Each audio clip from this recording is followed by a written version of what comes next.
when they were asked if they have a franchise quarterback, if they found it, his quote was, "I really believe we've done that."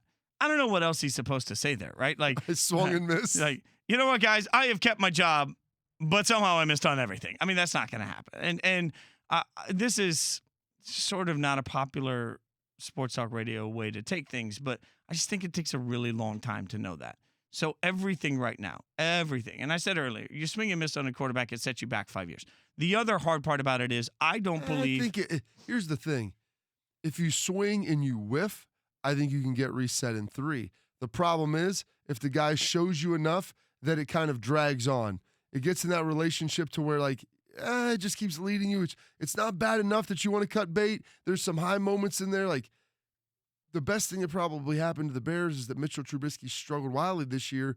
And then maybe the worst thing that happened to him is that he started playing better at the end of the season because that inconsistency fits. Like, it keeps you hanging on to where you want to believe this is ultimately going to be the guy, and you just keep chasing and you keep chasing. Like, eventually, when he eliminates the downside, when he starts to be more consistent, the problem is, like, as you look at Jameis Winston, the 30 touchdown, 30 interception man, like, the inconsistency, that's just basically who you are at some point in time. Well, and I don't disagree with that. I think when I say it sets you back 5 years, it depends on where you draft that quarterback. Because if you look back, if you're drafting in the top 10, remembering Daniel Jones, obviously a high draft pick, if you're drafting in the top 10 over the last few years, like Baker, Sam Darnold, Josh Allen, they're going to get all the time they need. Josh Rosen is the outlier. He was the 10th overall pick. I keep saying yes, we have one outlier.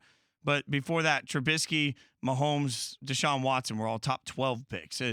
Jared Goff, Carson Wentz were top 10 picks. Paxton Lynch was the next quarterback in that draft, but it wasn't until 26th, bottom of the first round. Much different level of patience there.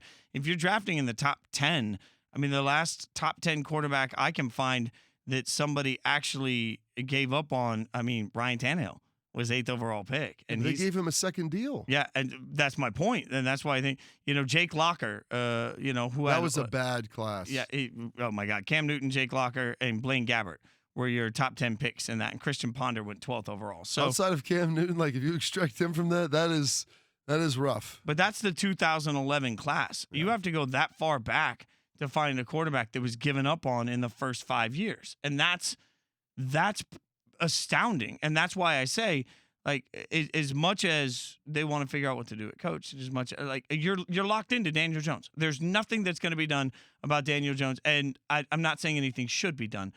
He may turn out to be great, but it takes 3 or 4 years to know. So they've got 3 or 4 years to know usually if they're going to be good.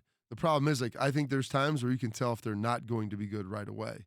And so, like, if they're really bad, like Paxton Lynch, I think they realized, hey, yeah, there's not a whole, we don't need any more time. We've seen all that we need to see at this point.